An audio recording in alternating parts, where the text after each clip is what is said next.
আল্লাহ পাক কলম সৃষ্টি করে প্রত্যেকটা বিষয়কে লিখতে বলেছেন। কলম লিখে ফেলেছে, কালি শুকিয়ে গেছে, কলম উঠিয়ে নেওয়া হয়েছে। অতএব এই দুনিয়ার জীবনে আপনার দুনিয়ার বাড়ি গাড়ি, টাকা পয়সা, রিজিক, ব্যবসা বাণিজ্য, স্ত্রী সন্তান, এইগুলোকে নিয়ে এত বিচলিত হওয়ার কিছু নাই। আপনার আমার তাকদিরে যা লেখা হয়েছে, এর একটা দানা আপনি বেশি খেয়ে পৃথিবী থেকে যাবেন না। আর আপনার আমার রিজিকে যা আছে তার এক চুল রেখে আপনি দুনিয়া থেকে যাবেন না। এটাই চূড়ান্ত সত্য কথা।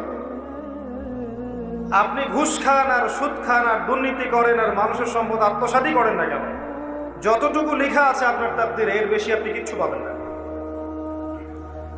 আর আপনি হালালে থাকার জন্য যতই কষ্ট করেন, হালালে আছেন, সবজি বিক্রি করে খাচ্ছেন, আপনি ছোটখাটো ব্যবসা করছেন, মানুষ আপনাকে দাম দেয় না, আন্ডারএস্টিমেট করে, গরিব বলে, ফকির মিসকিন বলে, কিন্তু আপনার তাকদিরে যা আছে আপনি সেটাই পাবেন, এর বেশি আপনি কিচ্ছু পাবেন। হুয়াল আউয়াল ওয়াল আখির, আল্লাহ পাক প্রথম এবং আল্লাহই শেষ। কুল্লু মান আলাইহা ফান ওয়া ইয়াবকা ওয়াজহু রাব্বিকা যুল জালালি ওয়াল ইকরাম। প্রত্যেকটা বিষয় ফানা হয়ে যাবে, কিচ্ছু থাকবে না। এখন আপনি পৃথিবীতে যা দেখছেন এগুলোর কিছুই থাকবে না।